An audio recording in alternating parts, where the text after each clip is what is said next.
Hello everyone.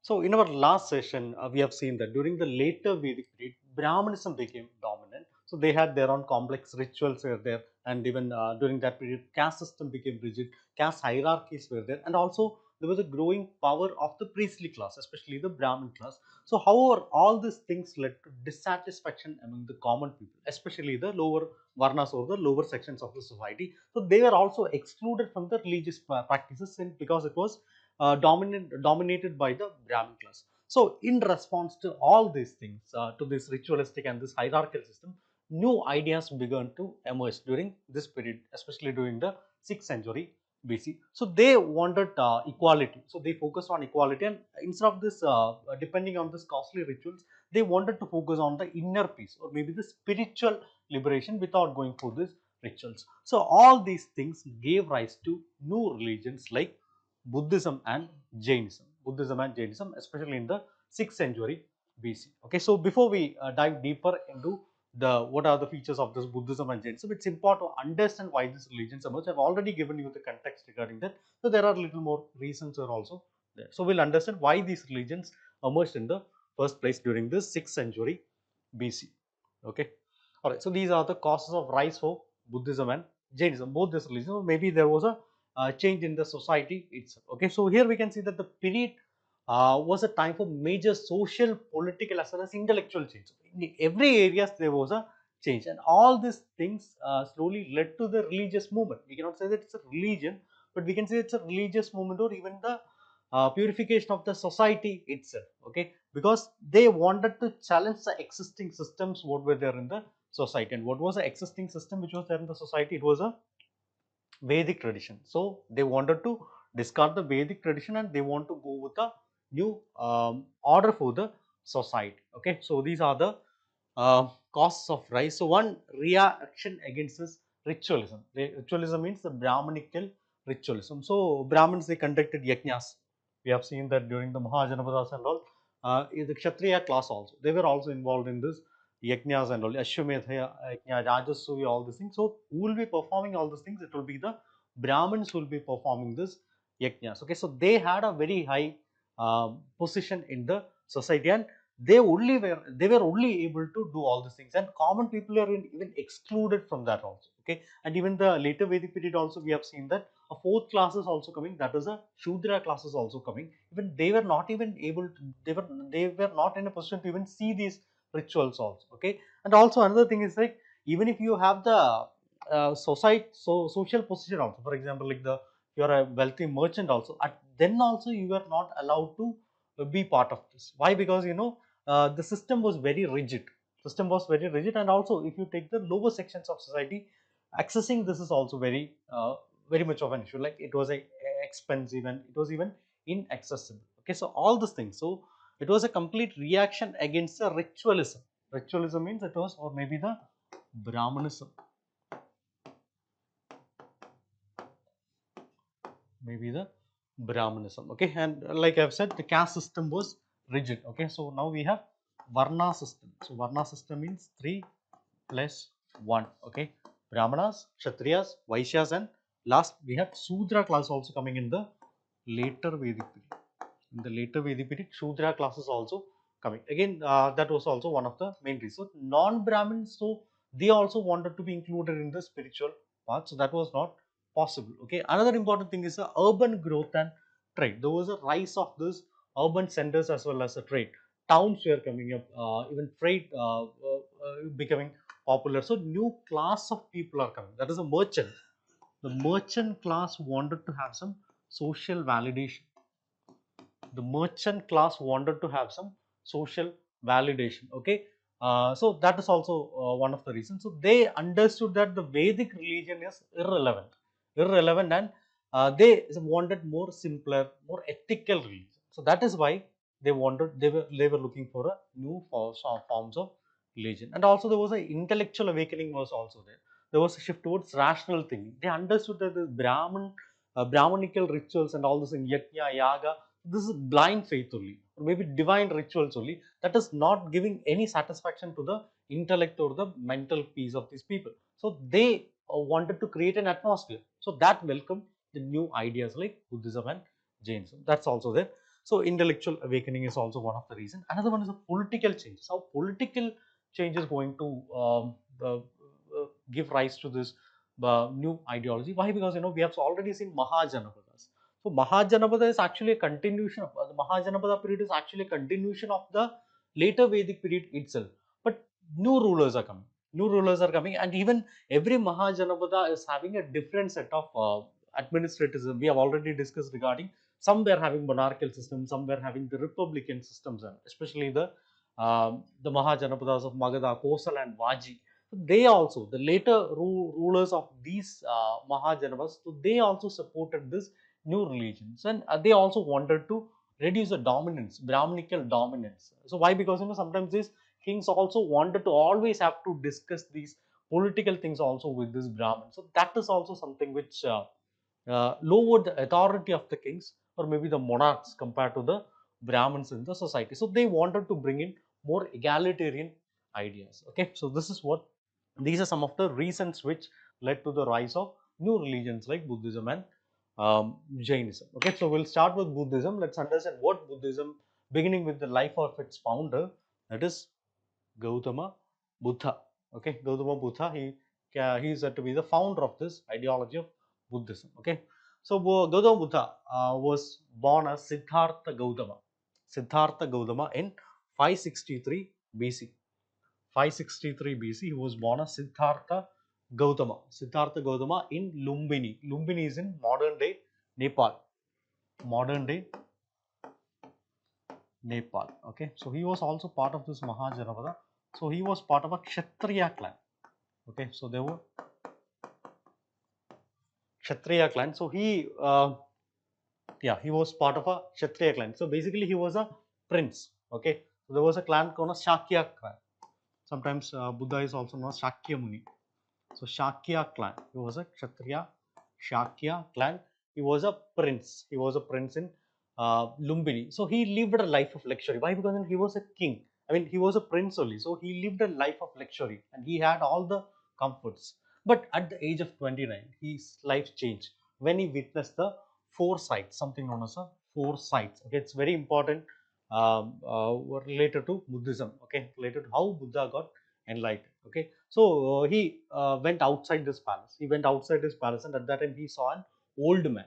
So he saw an old man. He realized that aging is something which is unavoidable, and he after that he saw a sick man.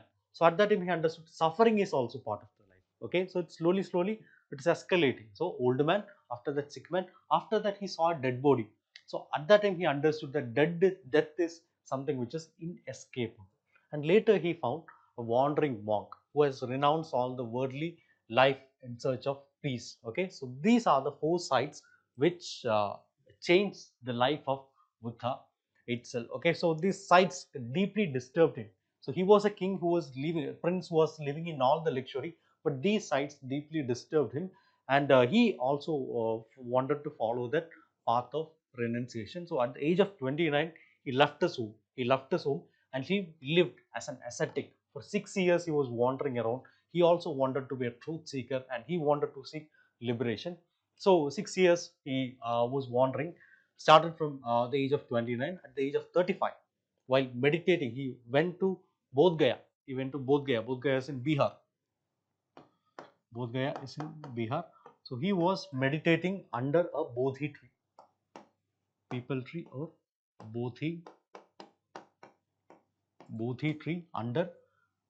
He was meditating under Bodhi tree in Bodh Gaya in the present day Bihar. At that time, he attained Nirvana. So what is Nirvana? Nirvana is enlightenment.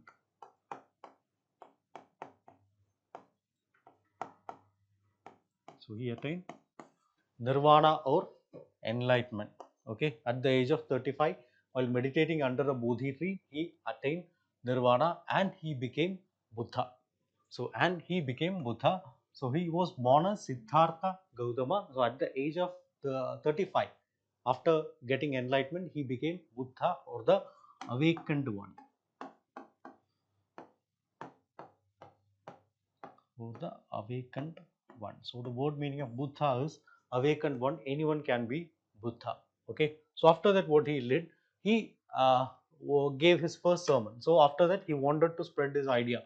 So So he gave his first sermon known as a Dharma Chakra Pravartana.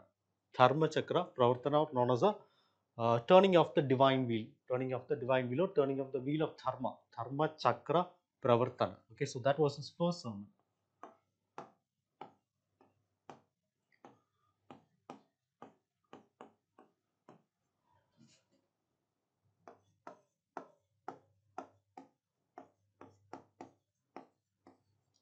Turning of the wheel of dharma, or it is known as the Dharma Chakra Pravartana. So he went to Sarnath. He went to Sarnath. He went to Sarnath. It's very famous for its deer park now.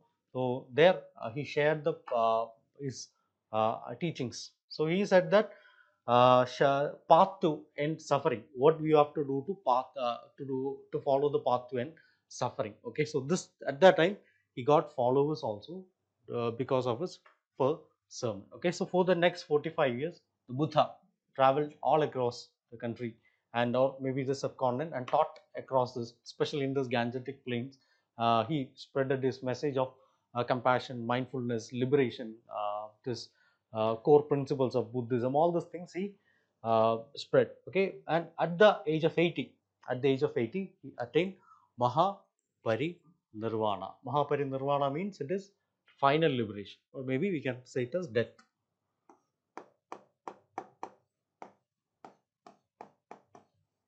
Final liberation. So he attained final liberation at the age of 80. Okay, so 29, at the age of 29 he left home. The prince Siddhartha Gautama, he left home. 6 years he wandered around. At the age of 33, while meditating under the Bodhi tree, he got enlightenment. And finally around 45 years he traveled across, spreading his ideology of Buddhism, and at the age of 80 he attained Mahaparinirvana, or final liberation, at Kushinagar. Kushinagar is in UP. Kushinagar is in UP. Okay, so at Kushinagar, he attained the final liberation or nirvana. So his teachings, Gautama Buddha's teachings, life and teachings became the foundation of one of the most influential religions in the world, that is Buddhism. Okay, and we'll see what are the core philosophy of the Buddhism, which was preached by Gautama Buddha. Okay, so we can actually divide it into the four noble truths, or we can call it as a Chadur Arya Satya. Chadur Arya Satya.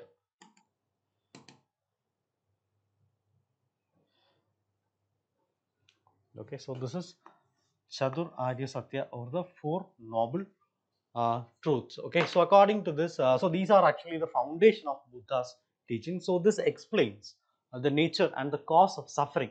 Okay, ultimately Buddha wanted to show us the path away from the suffering. Okay, according to this, how to overcome the suffering?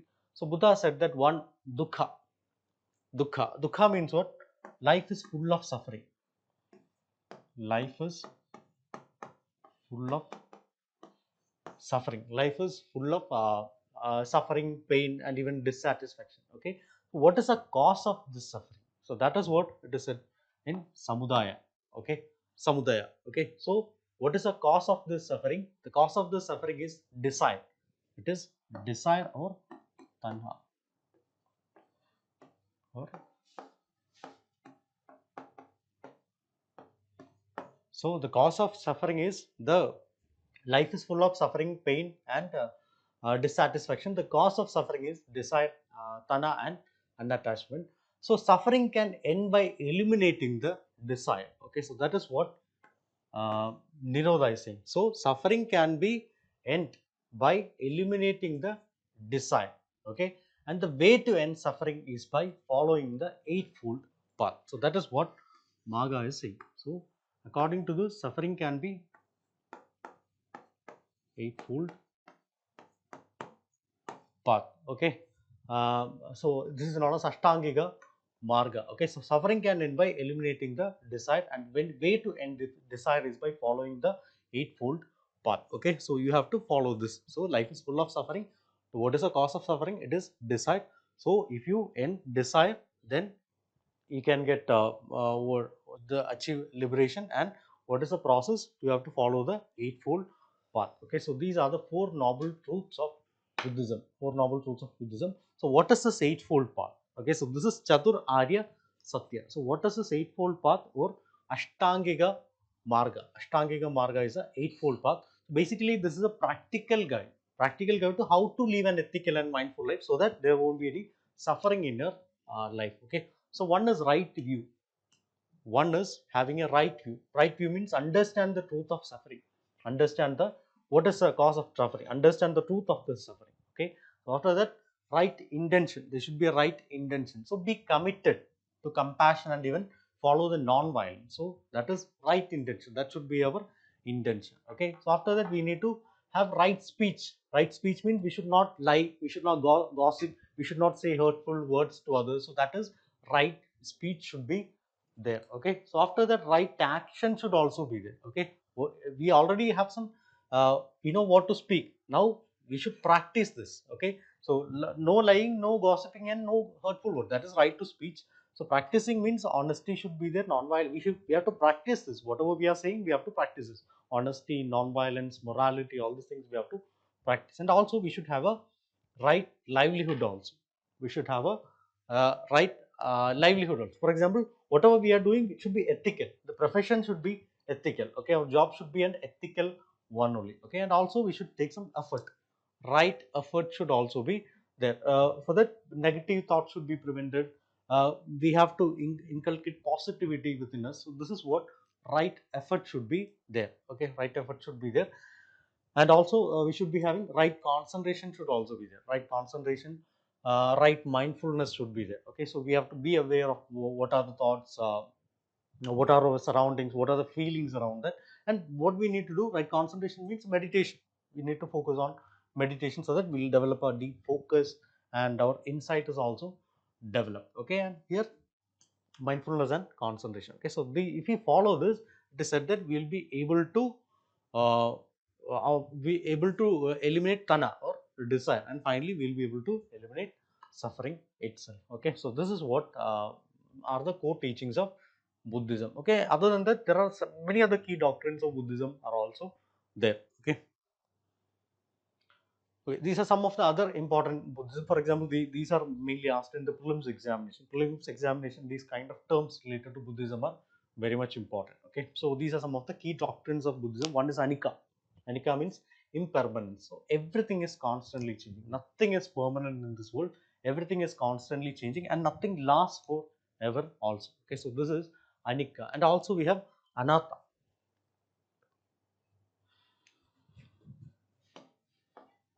Anicca means non-permanence.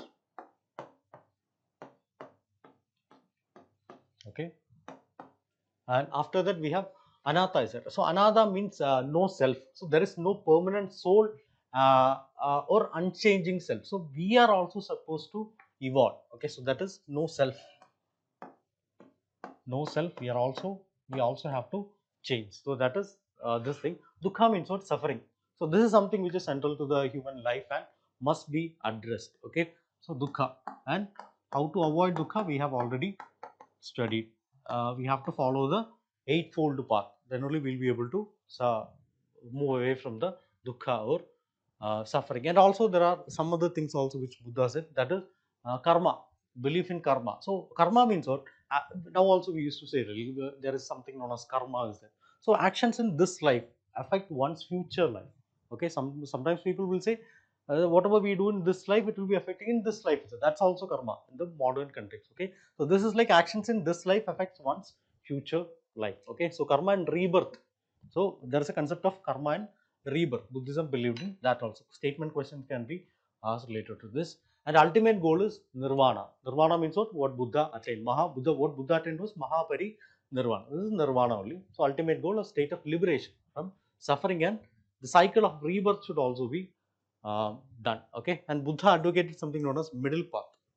What is middle path? So we have to avoid extreme luxury. We have to avoid extreme luxury, and extreme self denial is also not needed. Okay, extreme pain, extreme what kind of asceticism, that is also not needed. Extreme luxury is also not needed. We have to follow a middle path. Okay, so somewhere in between we have to follow. That is a balanced life. Okay, so middle path means it's a balanced life. Balance between what? balance between the luxury and balance between extreme asceticism. So this is known as middle path. Okay. And also they another important thing which they did is rejection of the Vedic rituals. Rejection of the Vedic rituals. So this was one of the main reasons why Buddhism emerged itself. Okay, so Buddhism, in the core of Buddhism, it does not involve sacrifices, no caste-based practices. For example, mostly in Vedic rituals, the caste-based there was a hierarchy was it. Okay, so Brahmins were only able to do this what rituals and all. In Buddhism, there is no caste hierarchy. Is not that everyone is allowed to practice their own way. Okay, I'm talking about the core of Buddhism. As of now, Buddhism has undergone many changes and it has got influence from Hinduism also. Okay, that we'll be discussing maybe in the later slides. Okay. All right. So here, what are doing, they are focusing on wisdom. Okay, wisdom and even meditation also, and everyone can do that. Not just one section of the society, everyone can do that. So the true liberation comes through self-effort, mindfulness, and ethical living, and not what rituals. So whatever Brahmanism was doing, that is not the right thing. That's what Buddhism is saying. Okay. So after the Mahaparinirvana, maybe after the final liberation, after maybe we can say the death of Gautama Buddha, Buddhism split into various schools. Okay, everything has the core ideology of what Buddha's teachings only, but slowly Buddhism gradually developed different thoughts within that core Buddhism itself. Okay, we can say that there was a split in the Buddhism, or major schools were also developed. Why? Because different followers will be interpreting the teachings of Buddha in different ways. Okay, as of now we can see that there are three different sects in Buddhism. Three different sects in Buddhism. One is Theravada Buddhism, another one is Mahayana Buddhism, and another one is Vajrayana Buddhism. Okay, we'll discuss everyone, each one of this in detail. Okay, Theravada Buddhism, it is also known as Hinayana Buddhism. Theravada Buddhism or Hinayana Buddhism. Okay, so this is the oldest school, oldest and the most traditional form of Buddhism. Sometimes it's known as a Theravada, means way of elders.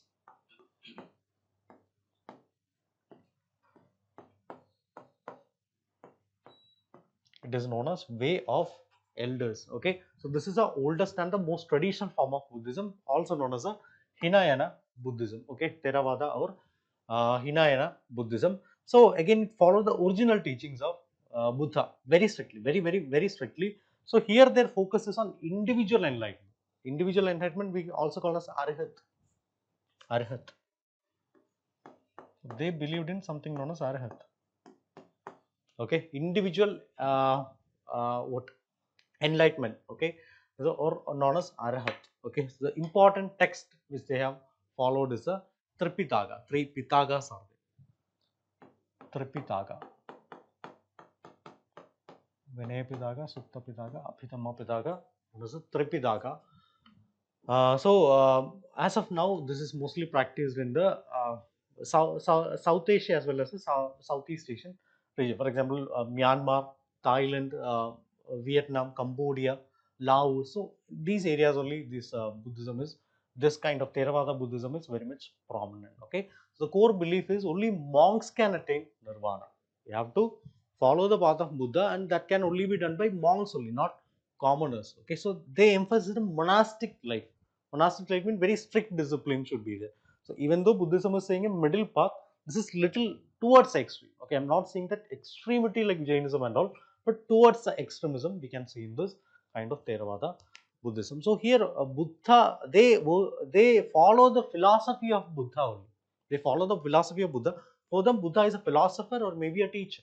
Okay, so they revere them as a teacher and they followed his philosophy. Okay, and they never believed in Buddha being a god. Okay, so this is what happened in Theravada Buddhism. Okay, so Buddha as a teacher,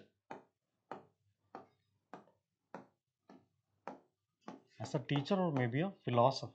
So this is what, and also they never use these ideals of Buddha. Also, they use symbols of Buddha.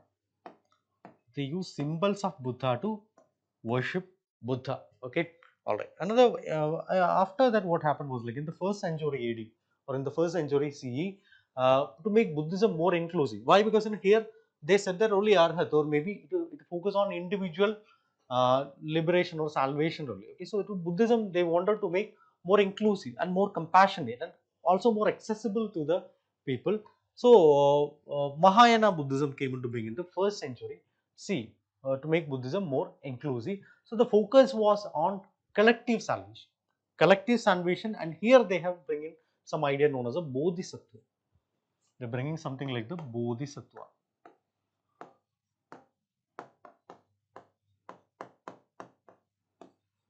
The ideology of Bodhisattva was brought in this. So enlightened beings who delay nirvana to help others. Okay, earlier it was like everybody want to become Buddha. I mean, like Buddha means awakened one. Okay, they want to support anyone. So they'll be spreading their ideology, but it is not about the group ideology. Okay, everyone, I want to become Buddha, he want to become Buddha, everyone want to become Buddha and attain the nirvana. Here, for example, teachers will be there. Teachers will be there. Philosophers will be there. So they will be knowing everything regarding Buddhism. They want others also to get this attain this nirvana. Okay, so they are known as bodhisattva. So they enlightened.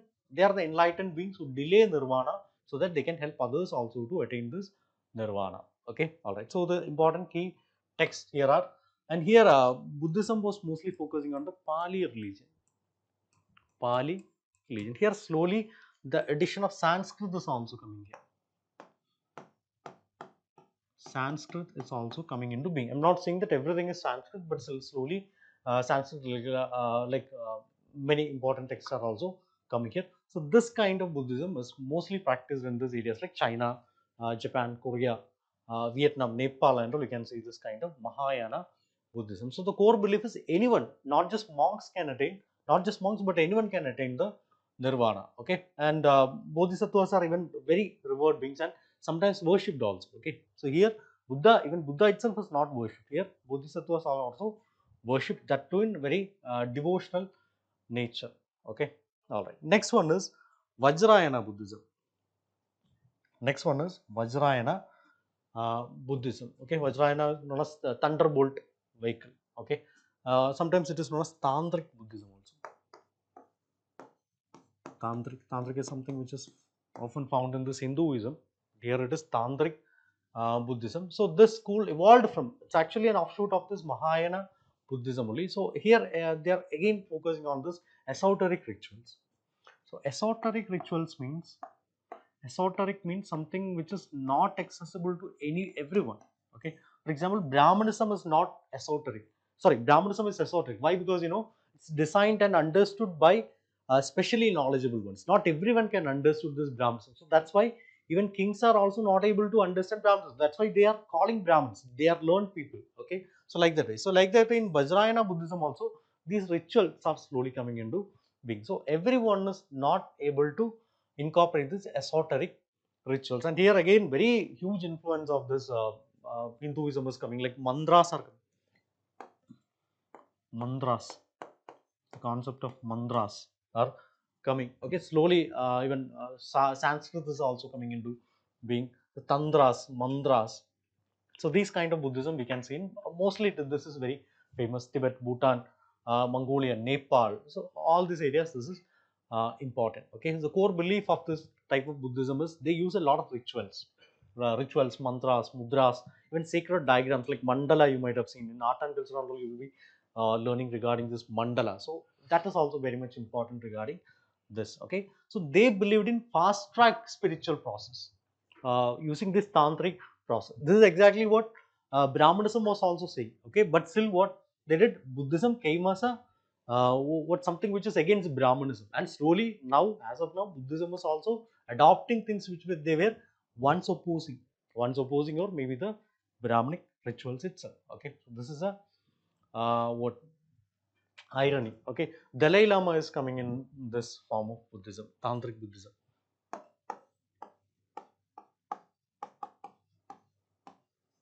Okay, so Dalai Lama is also coming in this form of Tantric Buddhism. Okay, so like this, Buddhism spread across the world. Okay, now let's understand why Buddhism spread so widely across India and beyond.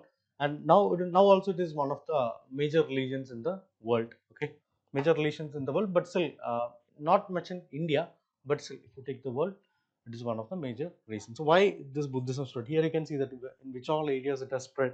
Here only started from here, which all areas it has spread. Okay, we have discussed where Vajrayana is popular, Theravada or Hinayana is popular, this Mahayana is popular, like that way we have already discussed. Okay, so what were the reasons for the spread of this Buddhism? One, it had a universal appeal.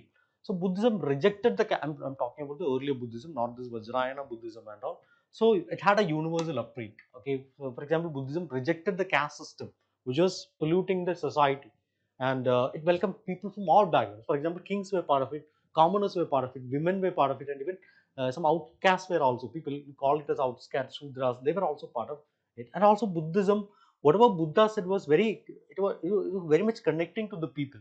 The focus on morality, compassion will be there, self-discipline will be there. So if you take Brahmanism, they are actually concentrating on the rituals, sacrifices will be there. So that was not at all easily comprehensible for the people. So Buddhism was saying something very simple. Everyone can attain nirvana. Everyone can be a Buddha.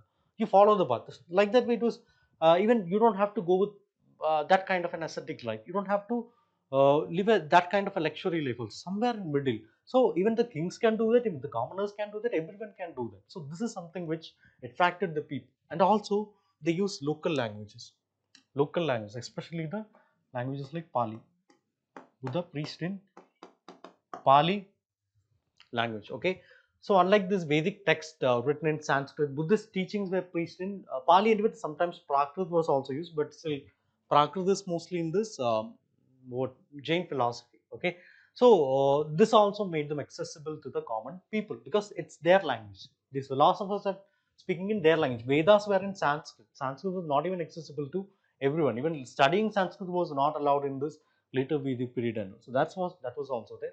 Okay, another one, support from the kings, support from the kings, royal patronage. So powerful rulers like in the Magadha, Bimbisara, we have studied Bimbisara. So Bimbisara, he gave patronage, and even it is said that Bimbisara, Ajatashatru and all, they are somewhat contemporaries to this Gautama Buddha and even Mahavira and all, that we'll discuss later. All right, and in the later period also, we'll be discussing that Ashoka, you might be familiar with this Ashoka, Mauryan Emperor Ashoka. So he was also someone who has contributed a lot. Whatever we are seeing in India as of now, that most of the contributions were from Ashoka. And also, if you take the northwestern part of India, we had the Kushana Empire. Kushana Empire, there was a ruler Kanishka. So he also supported this Buddhism. Okay, Buddhism, and also construction of monasteries were there. Missionary efforts like Ashoka and all was very much instrumental in spreading this missionary efforts and all. Okay, and also they followed a monastic tradition. They followed a monastic tradition, or we call it as a sangha. We followed a monastic tradition, or we call it as a sangha. Sangha means monastery. So this also helped preserve and spread this Buddhist teaching. So monks and nuns will be coming from various parts, so they also played a hero. For example, in education will be there, many universities are there, Nalanda, Vikramshila, so like that universities are there, community service will be there, spiritual guidances will be. So like that way, it was a very comprehensive uh, religion, okay, which was accessible to everyone. Okay, next one, trade and the missionary efforts. Trade and missionary efforts. So Buddhist monks, they travel with the traders. Along with the traders, they travel. For example, you might have known regarding the Silk Route, the most popular travel route, Silk Road or Silk Route. Okay, so this Silk Road, so it's, there also Buddhism spread from Sri Lanka, China, Central Asia. So this is also very important. Okay, in the last slide I've shown you the spread of Buddhism from India to everywhere. Okay, Central Asia, South Asia, and even beyond also. So after the death of Gautama Buddha, his followers determined to preserve these teachings, and even they wanted to maintain the unity. Okay, they don't want to create very huge sects and divide the fragment the religion. So they wanted to maintain the unity within this growing Buddhist community. So to achieve this, a series of Buddhist councils were held. A series of Buddhist councils were held at different points in the history. So these councils also played a crucial role in shaping Buddhist doctrines, and even they had some issues within themselves also. So they want to resolve these disputes also, and also promote the spread of the religion as a whole. Okay, not just any particular faction of that, but as a whole. Okay, so here you can see that there were four important councils were held in different parts of the Indian subcontinent was it. Okay, so first council, it was held in 483 BC. First council was held in 483 BC. It was in Rajgriha. Rajgriha we have studied a lot in this while studying Magadha. While studying Magadha, we have, it's a very prominent place. So now you might have understood what is how this kings contributed to this. Why? Because you know the patron of this was Ajatashatru, King Ajatashatru of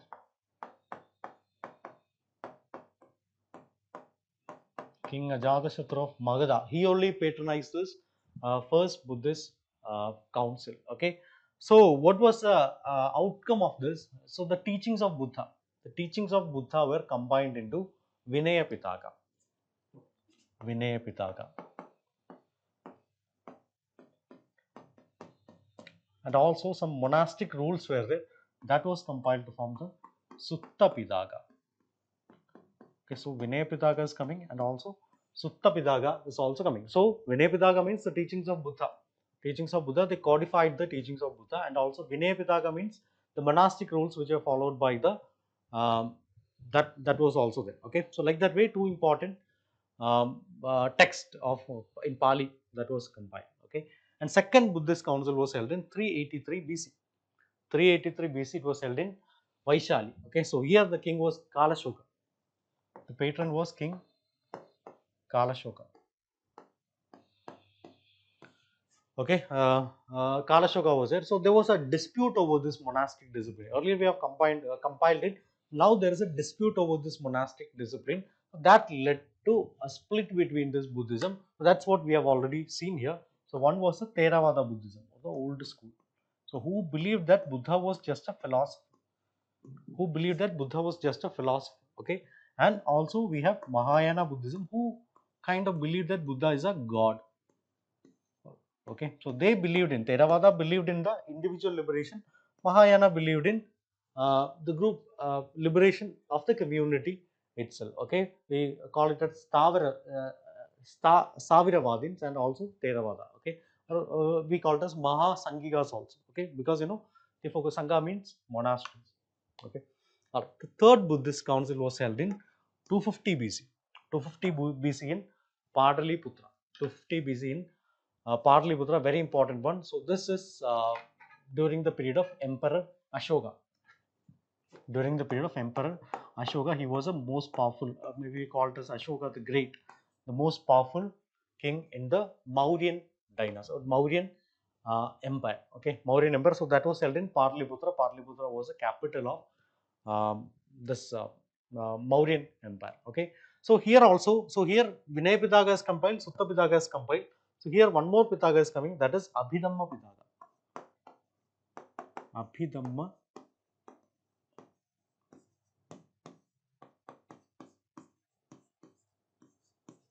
So they have compiled Abhidhamma Pitaka during this period only. And also Buddha was very much instrumental in this missionary efforts to spread Buddhism across the Indian subcontinent, especially to the Sri Lanka and the Southeast Asia. So that was also very important regarding this. Okay, and the fourth Buddhist council, that was little in the very the latest one, that was in the 78 CE. 78 CE in Kashmir. Okay, 78 CE in Kashmir. The patron was King Kanishka of the Kushana Empire. King Kanishka of the Kushana Empire. Okay, King Kanishka of Kushana Empire. So here again a further division of this Mahayana and Hinayana is happening. Formally, this is happening, and also Sanskrit became a language of this Mahayana text. Okay, here mostly this Theravada was preaching in Pali, but Mahayana slowly Sanskrit is coming into play. And later in Vajrayana, you can see that there is an more dominance of this Sanskrit, or maybe the Hindu influences also, Brahmanical influences also coming into being. Okay, so these councils, the four councils, these ensured that the teachings of Buddha, they were recorded, debated, and even passed on faithfully. And also they were also adapted, because changes should happen, right? So they were able to adapt what to the new regions as well as the new ideologies within Buddhism. So and also different sects are also coming in this particular period only, Theravada, Mahayana, and even Vajrayana also. Okay, all right. So whatever it be, Buddhism flourished. Buddhism flourished in India for many centuries, and it spread across Asia, especially the southeastern part, South Asia as well as southeastern part of Asia. But somehow, eventually, like every religion, this also began to decline in its land of origin, especially the Indian subcontinent itself. Okay, due to variety of social, political, and even religious changes also. So we'll see what were the causes of this. Yeah, what were the causes of this decline of Buddhism? Okay, one is a revival of Hinduism. So during the Gupta period, I'm talking a little extended time, right? So during the Gupta period, the rulers actively promoted the Brahmanism. Okay, Brahmanism. So something which was earlier, something which Buddhism started as a response to Brahmanism. Okay, the evil things in the Brahmanism. Later, what happened? There was a revival of Brahmanism, or maybe the revival of Hinduism during the Gupta period. More temples are coming.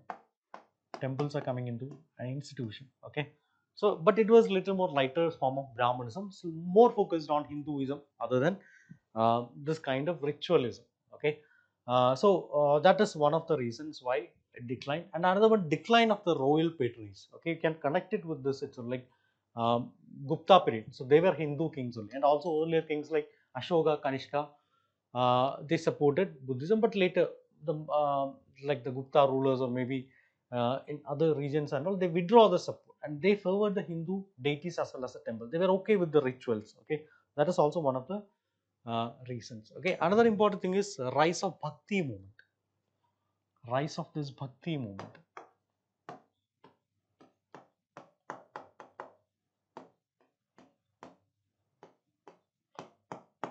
So Bhakti movement, this is a tradition within the Hinduism itself, but again, this also emphasizes on personal devotion.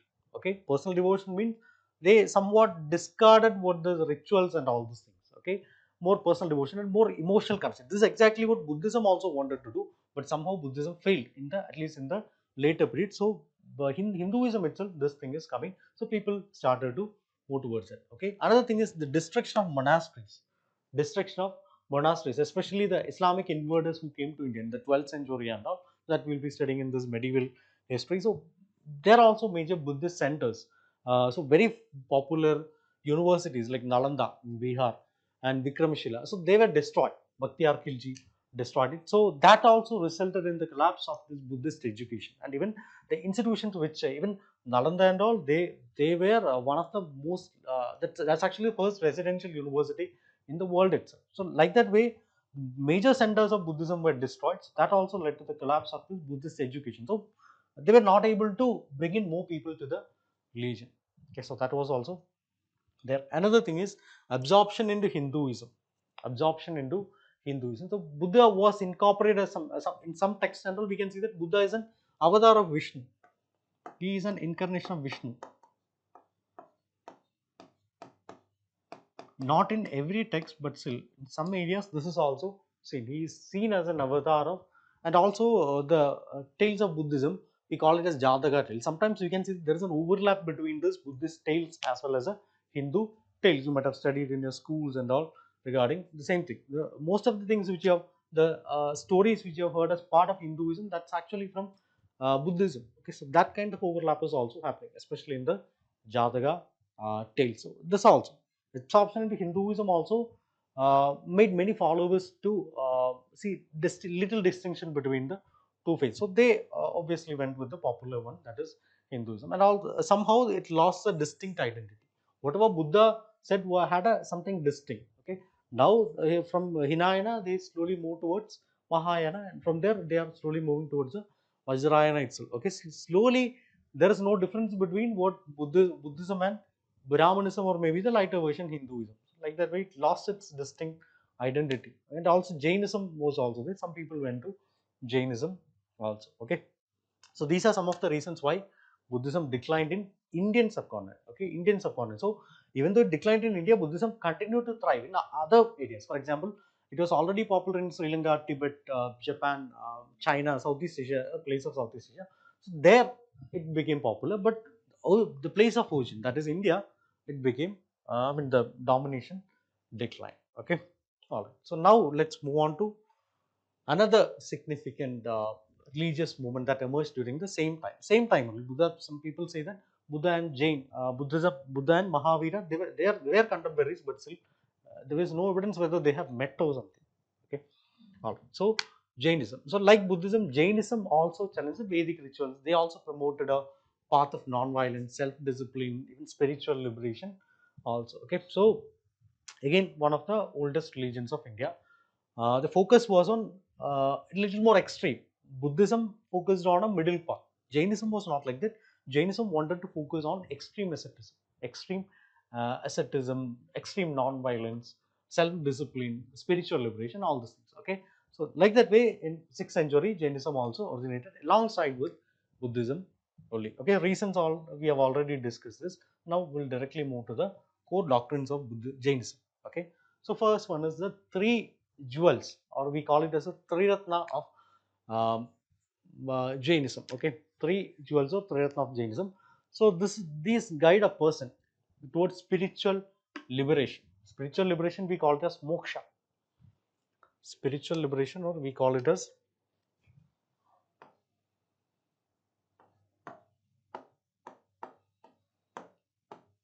moksha or spiritual liberation. Okay, so first one is Samyak Darshan. First one is Samyak Darshan. So everything is a path of liberation. Okay, Samyak Darshan means right faith. Samyak Darshan means right. Here you can see that Buddhism and Jainism is overlapping in many areas. Okay, right faith, Samyak Darshan, or uh, right faith. Okay, next one, Samik Jnana. Samik Jnana means right. Jnana means knowledge. Okay, so right knowledge.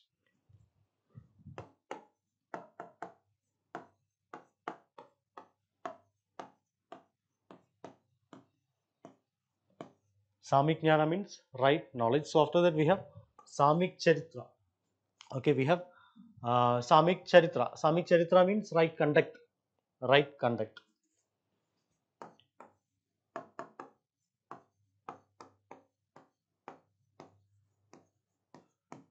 So these we can call it as a three jewels or Triratna. So this is actually the path to liberation or path to moksha. Okay, path to liberation or uh, path to moksha. Okay, so other than this, there are also five vows are also there, that we call it as a Panja Mahavritas. Five vows or the Panja Mahavritas of Buddhism. Okay, so these are ethical practices to purify one's life. Okay, so that is right conduct will be there. Okay, or we can call it as a code of conduct of every individual. First one is Ahimsa. Ahimsa, we all know what is Ahimsa through Mahatma Gandhi. So Ahimsa means non-violence. Ahimsa means non-violence. Okay, non-violence means not harming any living being, not making harm to any living being. Okay, so after that we have Satya. Satya means truthfulness.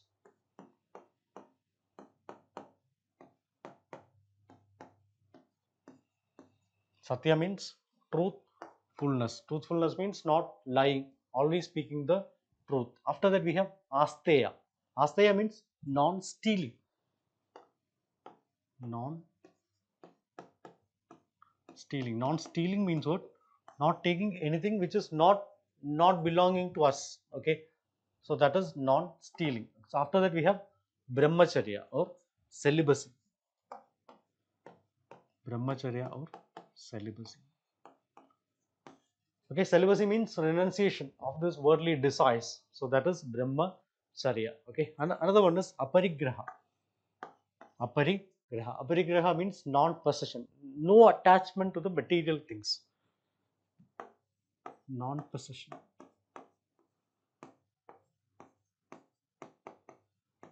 No attachment to the material things, that we call it as Aparigraha. Okay, all right. So there is also a Jain concept of reality.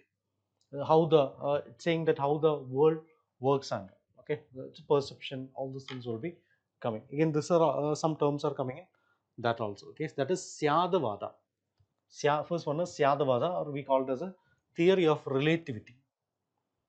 Theory of relativity. So according to this, truth is multi-dimensional. So every viewpoint holds some truth. So one person will be having their own perception of truth, another person will be having his own perception. So everything will be having uh, some truth will be there. Okay. So this is truth is multi-dimensional.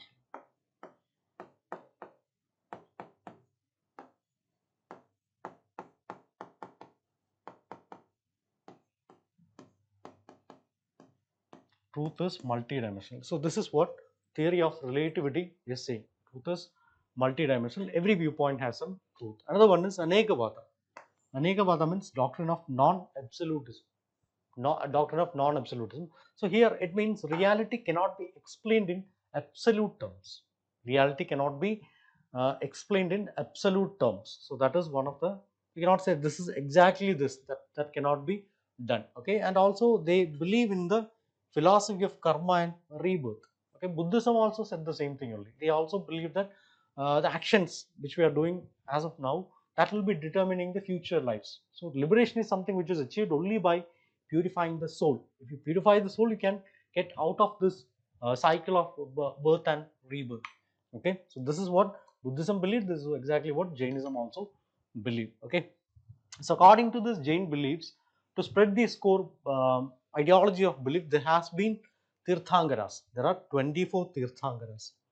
24 Tirthankaras in Buddhism. So Tirthankara means the great spiritual teachers who appear from time to time. It's not like one person will go as of next time, maybe right after that another person will come. It's not like that. Maybe it will take years for another Tirthankara to come. Okay, so Tirthankara means great spiritual teachers who appear from time to time to, what is the purpose? To guide people to the path of salvation. Okay, so that is their purpose. So what the word meaning of Tirthankara is one who make a crossing. One who make a crossing. So Tirtha means, it's actually two words, Tirtha and Akara. Tirtha and Akara. Okay, so we can split this word. Tirtha. Tirtha means path or maybe ford, and Kara means maker. Okay, so it's a path maker or ford maker.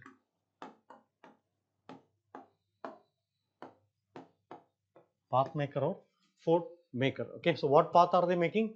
Uh, uh, the path to spiritual awakening, the path to salvation. That is what they are making. So helping others to cross the ocean of life and death. Okay, so one who makes the crossing. That is what meant by Tirthankara. Okay, so they are spiritual teachers in Jainism. First Tirthankara was Rishabhananda. Rishabhananda was a first Tirthankara. So he is believed to have lived many thousands of years ago.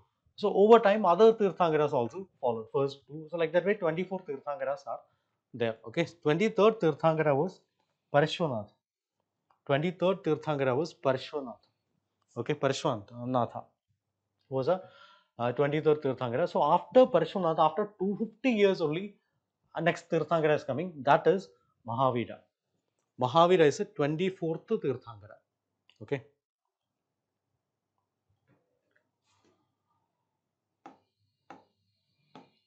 Mahavira is the 24th Tirthankara. 24th Tirthankara is Mahavira. So he was born in 599 BC. He was born in 599 BC. You can see that somewhere contemporary of this Buddha only. Okay, 599 BC in Kundagrama. Kundagrama in present day Bihar. We have already studied the Mahajanapada of Vaishali. So Kundagrama. Kundagrama, Vaishali in present day Bihar. Present day Bihar. He was also part of a Kshatriya family. Kshatriya family, Ikshwaku family. Buddha was part of the Sakya clan. He was also a Kshatriya of the Ikshwaku family. Okay, or maybe the Ikshwaku. He was also a prince. Okay, Ikshwaku dynasty. His father was Siddhartha. He was a king, and his mother was Trishala. Okay, she was a queen. So many stories are there related to this. What Trishala's dream, like that way, many stories are related to Buddhism. The birth of Buddha, even Jaina, Mahavira, and also Jainism. Also, these kind of stories are there. Okay, all right. So he was also a person who lived in luxury. Buddha was also a person who lived in luxury, and at the age of 29, he left his house, he left his palace, and he saw the four sights, and he became traveled for 6 years, and he at the under the Bodhi tree he became Buddha, or the awakened one. So like that way, Mahavira also Mahavira also felt that even though he lived in luxury, he also felt that these material comforts couldn't bring any lasting peace. So at the age of 30, he renounced his royal life, and he again chose a path of spiritual seeker. Okay, so he also same like Buddha, he also went into the path of meditation, went to the meditation. So he endured extreme hardships like Jainism, that is a core philosophy, extreme hardship, but remain detached from all these worldly pleasures. Okay, so at the age of 42, so after 12 years, at the age of 42, he attained Kevala Jnana. Okay, Kevala Jnana means perfect knowledge. Okay, like Nirvana only. Sorry, like enlightenment only. Kevala Jnana or knowledge. Okay, so he attained okay, Buddhism, it was enlightenment. Okay, here it is Kevala Jnana, or the perfect knowledge. Same. Okay, so this state is considered to be the highest form of spiritual awakening in Jainism. Okay, and after that he became the 24th Tirthangara. He became the 24th Tirthangara. Okay, Tirthangara means one who helped cross the ocean of this worldly suffering. Okay, and after that he got 30 years of his life. So Buddha, after achieving enlightenment, or maybe becoming the great awakened one at the age of 30, 35, for till the age of 80 he was spreading this Buddhism. Again, same happened with Mahavira also. Till for the next 30 years he preached his five great O's of Buddhism: Ahimsa, Satya, Aparigraha, and Brahmacharya. Okay, five O's, Asteya. Okay, so these five O's he was following. And another important thing is he spoke in Prakrit. Buddha spoke in Pali, that was a local language. Mahavira spoke in Prakrit. Okay, so that was very understood by the language which was understood by the common people.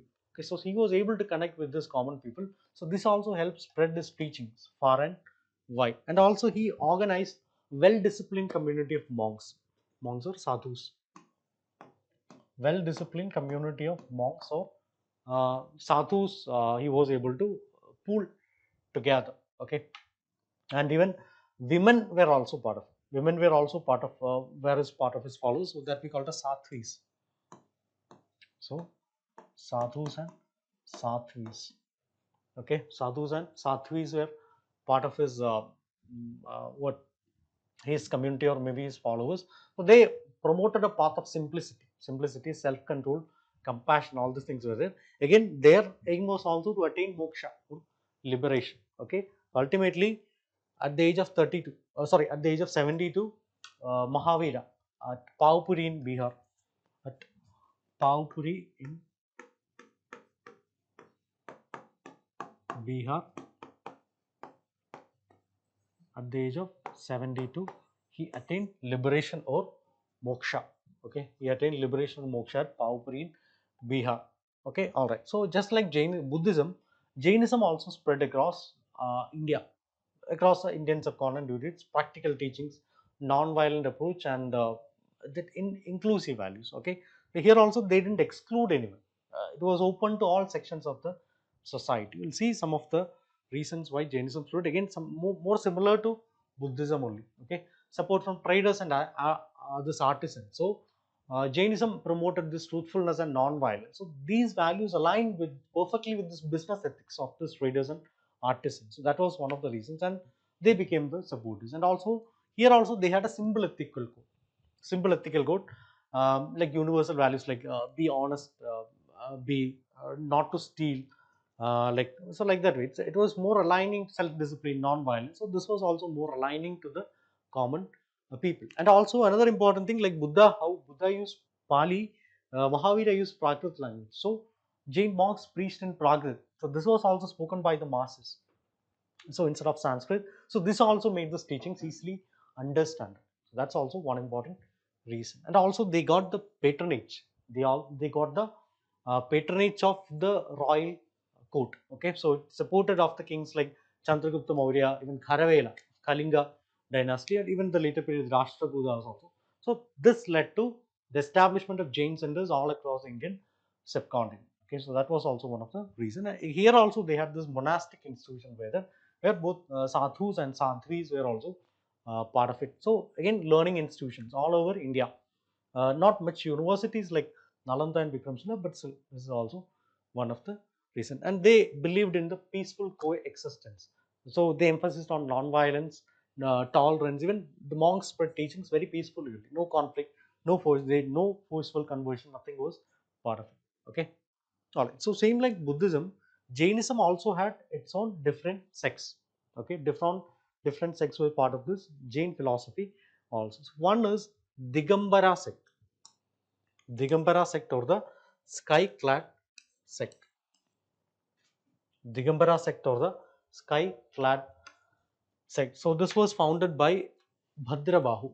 This was founded by Bhadrabahu. So what is the ideology which these people followed? So these followed the strict ascetics. Strict ascetic. Okay. Buddhism said follow middle path. Okay. So Bhadrabahu said follow strict asceticism. Strict asceticism. Okay. Strict asceticism. They do not even believe in wearing clothes. Okay. So that's why they will be going naked.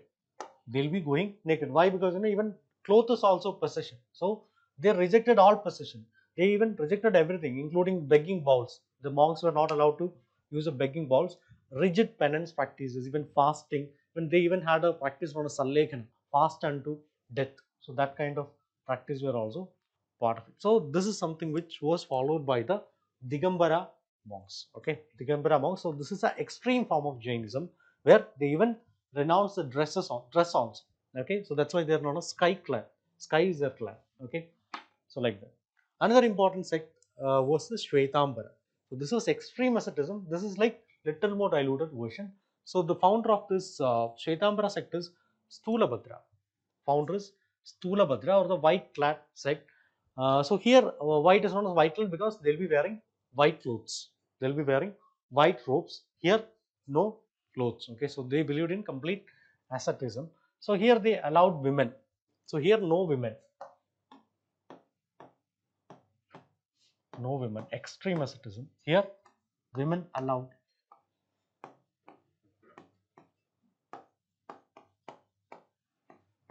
Women were also allowed to be part of this Shvetambara sect. Okay, so they accepted minimal possessions like arms were there. So here even begging bowls were also not allowed. Here arms were allowed. So a little more moderate in the practice. Okay, so here also like Buddhism, Jain councils also played a crucial role in organizing and codifying the Jain script. So this ensured the continuity of this Mahavira's teachings. Okay, so we'll see what were the Jain councils during this period. So the first Jain council.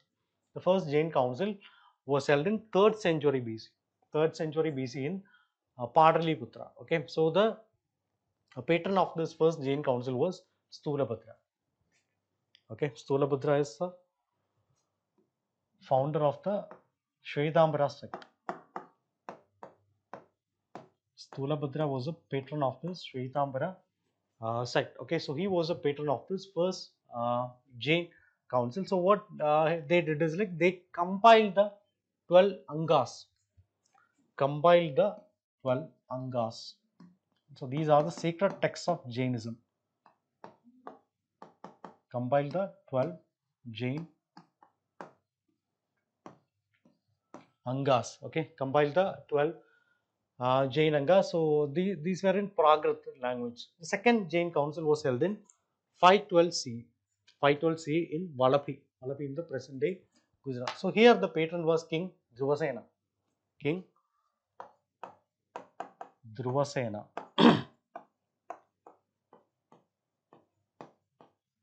King Dhruvasena was a patron of this sect. So the final codification. Okay, so here 12 angas were codified. So here all the final angas were codified in this place. Okay, during the second Jain council. Again, there was a division of this Digambaras and Shvetambaras during this period only. Okay, all right. So that is also division is also there.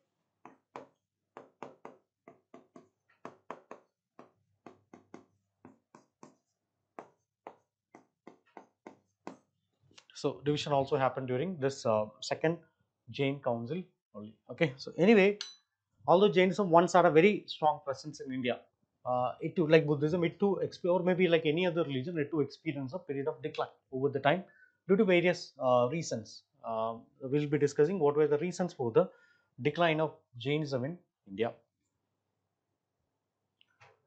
All right. One, the rise of Hinduism. Like I've said, especially during the Gupta period. Gupta period, people led to absorption of many Jain principles into Hinduism. Okay. So now also, if you see many of the Hindu temples, and the present Hindu temples, they were earlier Jain what the Jain basadis. Okay, Jain basadis. So that's also there, and Buddhism became popular. So Buddhism offered a less rigid monastic path. Okay, so means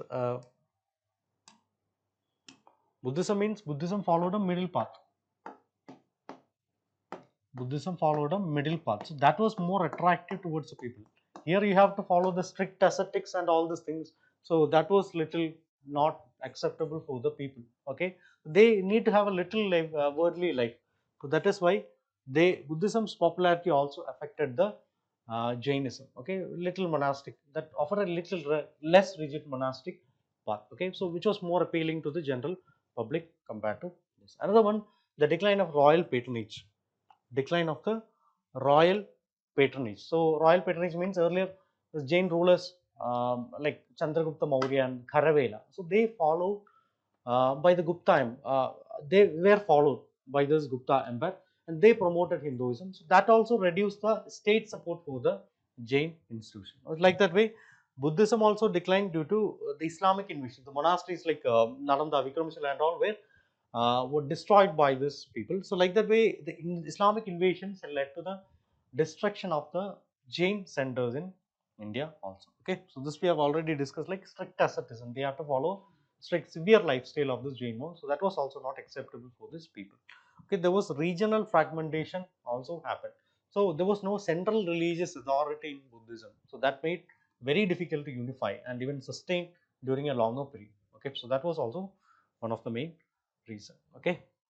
Anyway, both Buddhism as well as Jainism have led a profound and lasting impact on the world, spiritually, culturally, and intellectually. So this global, so we'll see what is actually the legacy which they have bring to us. Okay, one, it's a global spread to areas like East, Southeast Asia. So all the things deeply shaped the cultures of China, Japan, Korea, Thailand, Sri Lanka, and also that's very important. Even though it declined in India, now also you can see the legacy in these areas. Okay, another one, the art and the contribution to the art and architecture. So Buddhist stupas are there. Even the cave complex, like in India, also one of the most popular, even UNESCO World Heritage Site, Ajanta and Ellora Cave. So that's also there. The giant Buddhist statues we can see, and during the Ashokan period and all, it became very much prominent. Again in Jainism also, like the Dilwara temple in Rajasthan, even Sravana Belgola, where the Mahamastaka Abhisheka, which happens once in every 12 years. So like that way, Jainism is still, I mean, these Jain institutions are still prominent.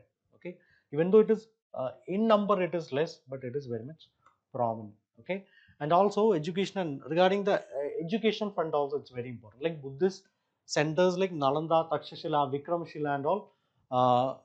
If it was not attacked by the this Islamic rulers, it had a during through the what the records of the travelers, foreign travelers who came to India, we can understand what was the quantum of the knowledge which was available in this particular monasteries, or maybe the universities during that particular period. So that's also very much important.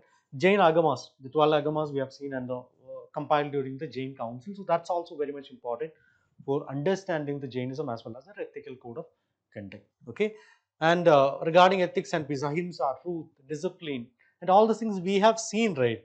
People like Gandhi. So something which Gandhi said, or Gandhi, which led Gandhi to win the Britishers. So that philosophy we can see in this Jainism itself. So like that way, that is also very much important. Dalai Lama, Gandhi, Jain ethics has influenced a lot of people, like business communities. Some business communities also follow this kind of Jain way of like food habits. So meditation, even meditation centers like are blooming because of this Buddhism. So like that way, Vajrayana, more forms of meditations are coming in between. So that's also something which is very much important. Okay. All right. So we'll see some previous year questions in this regard. First one, the principle of aparigraha in Jainism refers to non-violence, truthfulness, non-possessiveness, celibacy. Okay, so aparigraha means it is non-possessiveness. Aparigraha means it is non-possessiveness. It's a Jain doctrine. Non-possessiveness. One of the key principles of Jainism. It means non-attachment to material things, people, or even desires itself. Okay, so that is aparigraha. Next one, which of the following pairs of Buddhist counsels and outcomes is correctly matched? The first counsel, compilation of Sutta and Vinaya Pitaka. So this is correct. Second counsel, division into Mahayana and Hinayana. Okay, which counsel the division into Mahayana, Hinayana happened? It was in the third council, which was held under Ashoka in Parali-Putra. Okay, third council patronized by Ashoka and compilation of Abhidhamma Pitaka. Okay, that's correct. Okay, so the correct answer is first one is correct. First one is correct and third one is correct. Okay, second one is wrong. Alright, so correct answer is 1 and 3 only. 1 and 3 only. It's the correct answer. Next one, Buddhist text Vinaya Pitaka primarily deals with philosophical discourse of Buddha, monastic deals for Sangha, collection of Buddhist sermons, biographies of previous Buddha. Okay, so we have three important texts. One is a Vinaya Pitaka, another one is a Sutta Pitaka, and another one is a Abhidhamma Pitaka. Okay, so Vinaya Pitaka primarily deals with the rules and regulations for monks and nuns. Okay, so monastic rules for Sangha. So the correct answer is monastic rules for Sangha. So that is in Vinaya Pitaka. Okay, one of the important Pitakas in Tripitaka, the three Pitakas. Okay, Sutta Pitaka deals with the Buddha sermons and teachings. Buddha sermons and teachings. Yeah, this is Sutta Pitaka. And we have Abhidhamma Pitaka. Third one is Abhidhamma Pitaka. Again, that is a philosophical and psychological analysis of the teaching. Okay, so this is direct teachings. Another one is analysis of the teachings. Okay, all right. Next one, the first Tirthangara of Jainism. The first Tirthangara of Jainism was Parshvanatha, Mahavira, Rishabhananda, Neminatha. Okay, the first Tirthangara of Jainism, it was Rishabhananda. He was the first Tirthangara of Jainism. He is believed to have taught the basic, he created the basics of this, the core of this Jainism, and even in many ancient texts like Rig Veda also mentions regarding this, this Rishabhananda is there. So there is one thing like that also. Okay, so third, so here the correct answer is Rishabhananda. So he was the first Tirthangara. Okay, first Tirthangara. So 22nd Tirthangara. 22nd Tirthangara was Neminatha. Neminatha was a 22nd Tirthangara, and Parshvanatha was a 23rd Tirthangara, and Mahavira was a last Tirthangara, was the 24th Tirthangara. Okay, so the correct answer is Rishabhananda. Okay, Rishabhananda is the correct answer. All right, moving on to next one. Match the following. So you have to see which of the following are correctly matched. Okay, so Digambara means sky-clad monks. Shvetambara means white-robed monks. Anekavada means concept of non-absolutism. Okay, so Digambara means they are the sky-clad monks. So these refer to monks who do not wear clothes. Okay, symbolizing the renunciation, complete renunciation, including the dress, their renunciation. Okay,